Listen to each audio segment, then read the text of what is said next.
Asalaamullaahi calaykum waraxmatullaahi tacaala wabarakaatu. Waxaanu wanaagsan daawadayaal kusoo dhawaada tabinteena wararka Soomaalida iyo caalamka kuwoodii ugu dambeeyay ee xasaasiga ah. Waxaad kala socotaan Haga Media. Qodobada ugu waaweyn ee wararkeena aan idinkugu soo gudbin doono ayaa waxaa ka mid ah ciidamada macawiisleyda iyo kuwa xoogga dalka oo hareereeyay saldhigga ugu weyn ururka Al-Shabaab iyo duqeymo culus oo laga cabsi qabo in deegaanadaasi ay ka dhacaan. madaxweyne xasan sheekh maxamuud oo muddo dheer kadib ka degay magaalada Addis Ababa iyo soo dhaweyn culus oo halkaasi uu ugu sameeyay ra'iisul wasaare Abiy Ahmed. haddaba maxay ka wada hadli doonaan Abiy iyo xasan sheekh? waxaan ku samayn doonaa falanqayn xaaladda guud ee labada dowladood siyaasad ahaan waxa ay tahay. ciidanka xoogga dalka oo sheegay magacyada rag ka tirsanaa Al-Shabaab oo ay ku dileen howlgallada ay ka wadaan baartamaha Soomaaliya iyo weliba sida ay Soomaalida uga falcelinayaan howlgallada kala duwan ee macawiisleyda oo falanqayn aynu ku samayn doono. haddii ay tahay markii ugu horeysay oo aad soo booqatay channelkeena, nagu soo biir subscribe dhe gambaleelka furo, like, share iyo qaybta commentiga in fikirkaaga aad inoogu reebto hanaga ilaabin. horaan haddii aad nala joogtay waad ku mahadsantahay la joogitaankaaga, like dhe muuqaalka garuubyada WhatsApp iyo Facebook inaad ku share garayso ayaan kaa rajeynayaa. waa maalinimo Arbaca ah, taariikhduna ay ku beegan tahay 28 bisha September sanadka 2022. waxaan u gudagelaynaa qaybaha hore ee wararkeena. saldhigga ugu weyn Al-Shabaab ee maamulka Koonfur Galbeed Soomaaliya ayay isku hareereeyeen ciidamada macawiisleyda iyo kuwa xoogga dalka, waxaana laga cabsi qabaa in duqeyn xagga cirka ah ay fuliyaan diyaaradaha Turkiga iyo kuwa Mareykanka. ciidanka daraawiishta Koonfur Galbeed oo garabsanaya dadka deegaanka ee macawiisleyda iyo ciidanka xoogga dalka ayaa wada abaabulkii ugu dambeeyay oo ay ku doonayaan in gudaha ay ugu galaan deegaanka 20 jirow oo gobolka Bay hoostaga, kadib markii shalay ay ka ruqaansadeen deegaanka Saydalow oo Isniintii ay rasmi gacanta ugu dhigeen. deegaankan oo ay shabaabku ku leeyihiin saldhiggooda ugu weyn ee gobolka Bay ayaa waxa uu ku yaalaa meel istiraatiiji ah, waxaana ku yaala xabsigii caanka ahaa ee 20 jirow. deegaankan waxaa magaalada Baydhabo uu u jiraa 60 kiiloomitir. gulufka ku wajahan 20 jirow ayaa waxaa horkacaya xildhibaano, wasiiro iyo weliba mas-uuliyiin kale oo ka tirsan maamulka Koonfur Galbeed Soomaaliya. wasiirka wasaaradda warfaafinta maamulka Koonfur Galbeed Sheekh Ilyas Cali Nuur oo ka mid ah mas-uuliyiinta hogaaminaya howlgalkaasi ayaa sheegay in duulaankooda uu ku wajahan yahay 20 jirow, waxaana uu meesha ka saaray warar ay baahiyeen Al-Shabaab oo ay ku sheegeen inay dileen ilaaliyihiisa khaaska ah iyo isagaba. meesha aad joogtaan ee 20 jirow ayaanba idinkugu imaanaynaa. horaan idinkugu sheegay Saydalow aniga ka qudbeynaya ama Cali Dheere ayaa ka qudbeynaya, wax ka dhexeeya ma laha. teena ayaa fulaysa, horeyna waan idinkugu sheegay wayna dhacday ayuu yiri. xildhibaan Jenaraal Mahad Cabdiraxmaan Aadan oo dadku ay u yaqaanaan Taliya Shub ayaa sheegay in iyaga iyo Al-Shabaab ay ku dagaalamayaan aagga 20 jirow ama Al-Shabaab meesha ay isaga baxaan, isagoo sidoo kale tilmaamay inaan loo dulqaadan karin dhibaatooyinka Al-Shabaab ay ka wadaan qaybaha kala duwan ee koonfurta iyo bartamaha Soomaaliya, iyadoo ay muuqanayso in madaxweynaha Soomaaliya baaqiisii ahaa in kacdoon lagu sameeyo ururka Al-Shabaab uu sii xoogeysanayo. madaxweyne xasan sheekh maxamuud ayaa ka degay magaalada Addis Ababa ee caasimadda dalka Ethiopia, waxaana soo dhaweeyay ra'iisul wasaaraha dalka Ethiopia Abiy Ahmed.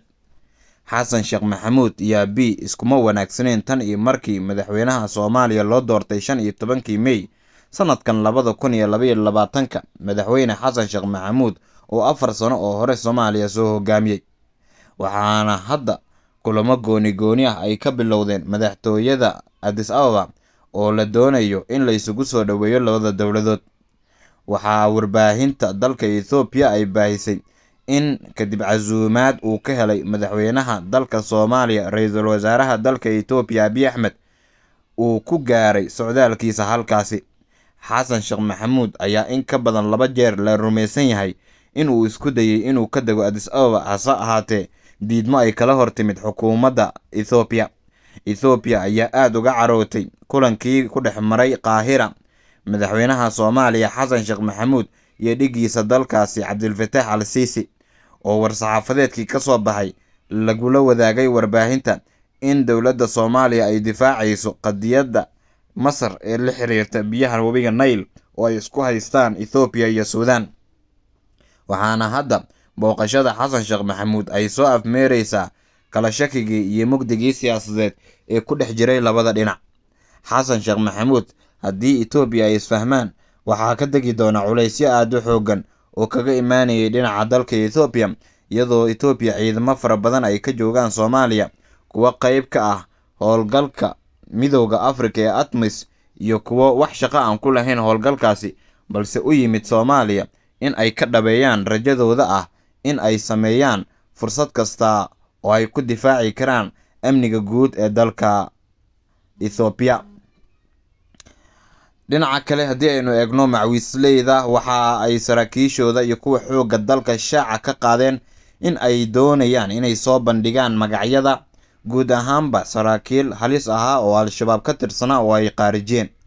Warbaahinta ciidanka qalabka sida ayaa waxa ay soo bandhigtay magacyada qaar ka mid ah horjoogayaasha Al-shabaab oo lagu dilay howlgallo ka dhacay gobolka Hiiraan oo ay iska kaashadeen macawisley iyo ciidanka xoogga dalka.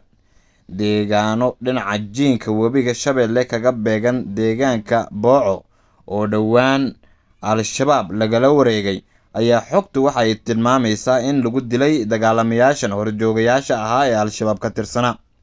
Magacyada saddexda ayaa waxay kala yihiin horjooge Cabdiraxmaan Giir oo magaciisa afgarashada lagu tilmaamay Digsi, horjooge Maxamed Yuusuf oo magaciisa afgarashada lagu tilmaamay Abu Nucmaan, iyo horjooge Abu Yaxya oo dhalasho ahaan kasoo jeeda dalka Koonfur Afrika, lana tilmaamay in uu ka mid ahaa dadkii ay ku raajoogeen ciidanka xoogga dalka oo ay qaarijiyeen. Ciidanka xoogga dalka ayaana ku hanjabay in ay sii wadi doonaan howlgallada ka dhanka ah ururkan.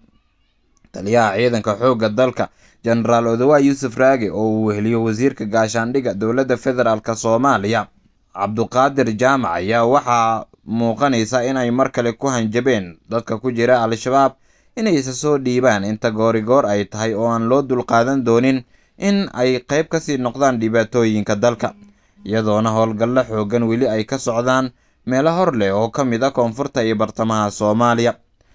Weli beelo hor leh ayaa waxay ku dhawaaqayaan dagaallo ay ugu hanjabayaan in Al-shabaab ay la geli doonaan, halka deegaanada qaar laga soo warinayo dagaaladii sida xawliga ah ku socday in hakad uu ku yimid, islamarkaana dib u gurasho iyo tabaabushaysi ay ku guda jiraan dhinacyadan. Haddaba howlgallada macawisleyda marka la eego, siyaasiyiin badan ayaa diidan oo u arka in beelo gaar ah la hubeynayo, taasi oo ay digniin culus ka soo saarayaan, iyaga oo tilmaamaya in haddii beel walba qoryaheeda ay la soo baxdo, dowladda meel ay ka shaqayn doonto aysan jiri doonin.